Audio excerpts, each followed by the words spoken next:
Ẹ káàbọ̀ síkànnì Oduduwa Voice TV. Mo kí yín pojú tẹ fíìmù wa ò ní fọ́.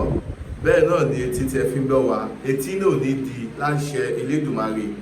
Èmi ni tí tòótọ́ Bayo Black lórúkọ tèmi. Ẹ káàbọ̀ síkànnì Oduduwa Voice TV.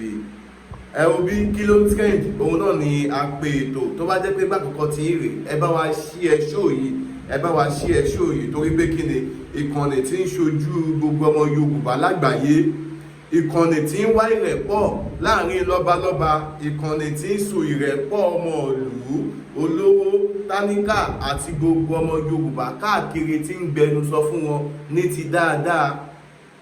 Kí ló ń tá mú wá fún wa lónìí?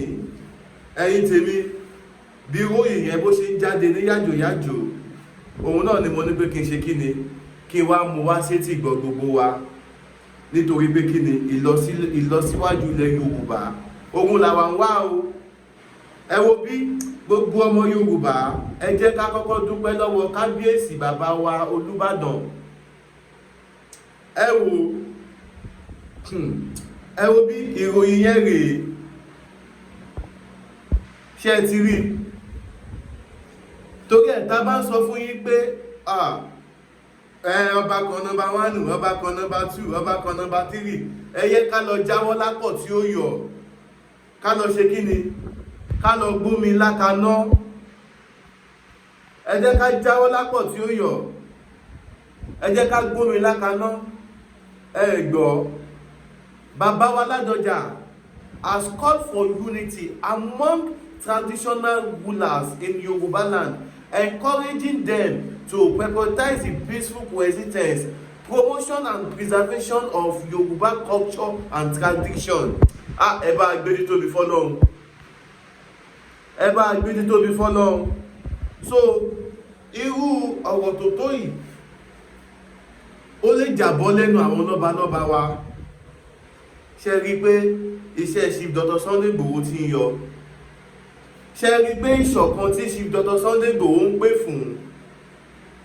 Ṣẹ́yìn náà rí báyìí, ẹ mọ̀ bá sọ fún yín, a ní tó bá tójú ṣúṣù fùrọ̀ máa là. Ibi táwọn kan ti ń já fún àwọn olórí, ìgbà kan lórí, tẹ̀mẹ̀dú lórí, àwo kan lórí. Bàbá Olúbàdàn ládùúgbò páwá tó wà lọ́wọ́ kábíyèsí yìí.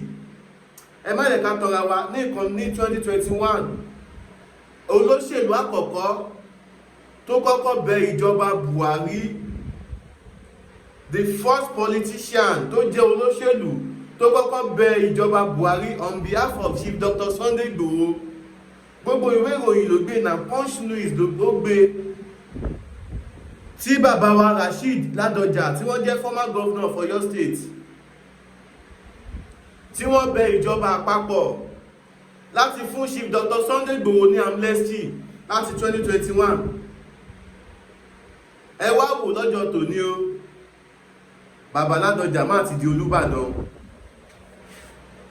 Ó dá mi lójú pé tí bàbá Ládọjà bá ti gba dé, tá ti ṣe ìwúyè, tí gbogbo lọ́balọ́ba, gbogbo ọmọ Yorùbá, gbogbo olówó, gbogbo ọlọ́rọ̀, gbogbo ọ̀tọ̀kùlú ìlú tí wọ́n ti péjú pésẹ̀, tá ti jọ ṣe kí ni, tá ti jọ gbé adé Olúbàdàn lé bàbá Olúbàdàn lórí.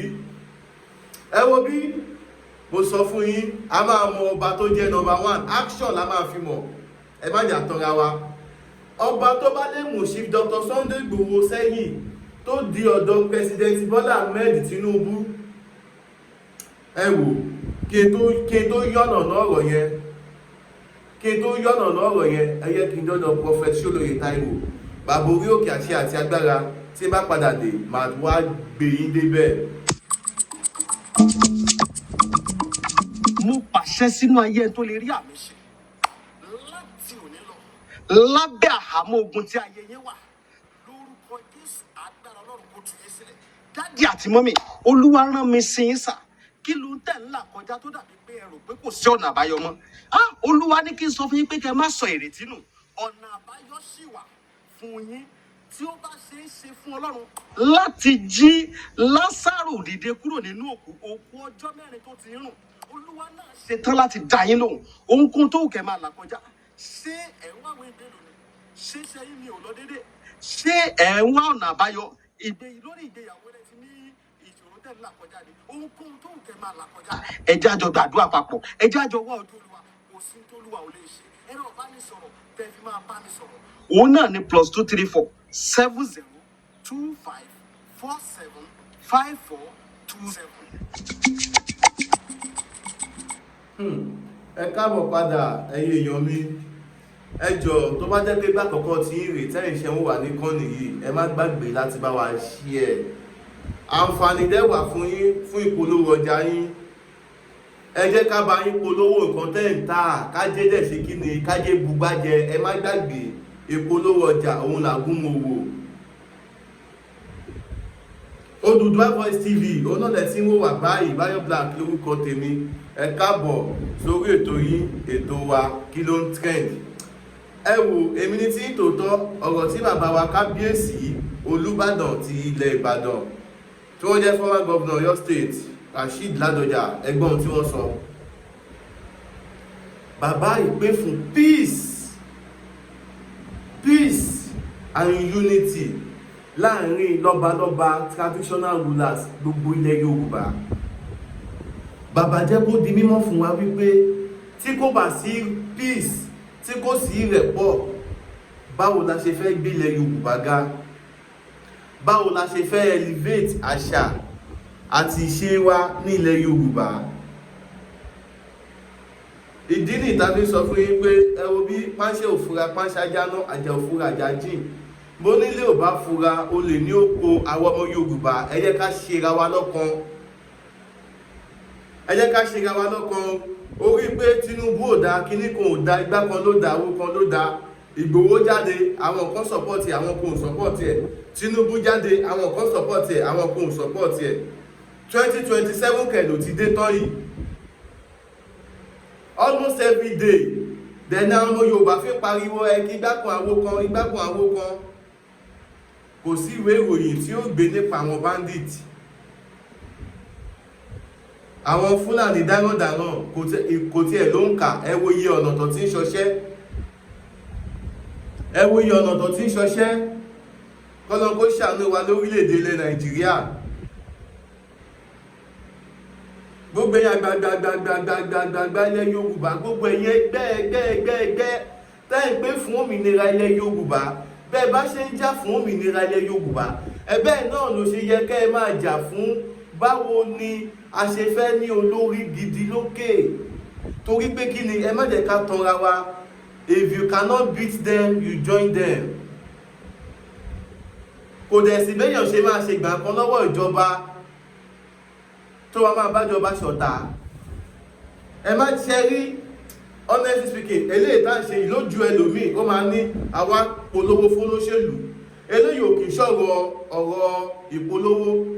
Oníkálukú gbọ́dọ̀ mọ ojúṣe. Ẹlòmíì àlóhùn ò kì í dìbò, ìwọ tó kì í dìbò ìwọ náà ó dákún ṣòro tó wà ní ilẹ̀ Yorùbá yìí.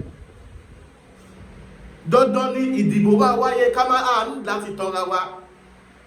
Ṣẹ́rí dọ́tọ̀ máa declare ó dìgbà tó bá declare ká tó sọ pé Yorùbá ti ṣe kí ni Yorùbá ti dá dúró bọ̀. Ìgbà tá a ṣe wà lábẹ́ ìṣàkóso ìjọba Nàìjíríà kí lójúṣe èmi àti ẹ lórí ìdàgbàsókè ilẹ̀ wa, kí lójúṣe èmi àti ẹ lórí ìdàgbàsókè ilẹ̀ wa. Bàbá Olúbàdàn ti sọ nísìnyí wọ́n ti pè fún rẹ̀pọ̀, wọ́n ti pè fún peace. Kí ni àtẹ̀yìn kan sí? Ẹ jẹ́ ká mọ̀ lọ́dà comment section. Ẹ jẹ́ kí n dọ́dọ̀ Prophet Táíwò bàbá orí òkè àṣẹ àti agbára. Lẹ́yìn eléyìí ẹ tún pàdé wa ní ọjọ́ mi ọjọ́ orí. Ẹ má gbàgbé láti bá a subscribe kẹ́dẹ̀ tán notification button yín o. Bayo Black lórúkọ tèmi. Mo sọ yìí mo dúró náà ó tún dijọ́ mi ìjọ rẹ̀. Mo pàṣẹ sínú ayé tó lè rí àmì ṣe láti òní lọ lábẹ́ àhámọ́ ogun tí ayé yín wà lórúkọ Jésù. Agbára Ọlọ́run kò tún yé sílẹ̀. Dádì àti mọ́mì, Olúwa rán mi sí yín sà. Kí ló ń tẹ̀ ńlá kọjá tó dàbí pé ẹ rò pé kò sí ọ̀nà àbáyọ? Olúwa ní kí n sọ fún yín pé kẹ́ má sọ ìrètí nù. Ọ̀nà àbáyọ ṣì wà fún yín tí ó bá ṣe é ṣe fún Ọlọ́run láti jí Lásárù dìde kúrò nínú òkú ọjọ́ 4 tó ti rùn. Olúwa náà ṣetán láti dá yín lóhùn. Ohunkóhun tó wù kẹ́ máa là kọjá. Ṣé ẹ̀ ń wáwé ìgbélú ni? Ṣé sẹ́yìn ni ò lọ déédéé? Ṣé ẹ̀ ń wá ọ̀nà àbáyọ? Lórí ìgbéyàwó lẹ ti ní là kọjá ni ohunkóhun tó ń kẹ́ máa là kọjá ẹjẹ́ àjọ gbàdúrà papọ̀ ẹjẹ́ àjọ wá ojú Olúwa kò sí ní tólúwa ò lè ṣe ẹ̀rọ ìbánisọ̀rọ̀ tẹ́ fi máa bá mi sọ̀rọ̀ òun náà ni +234 7025475427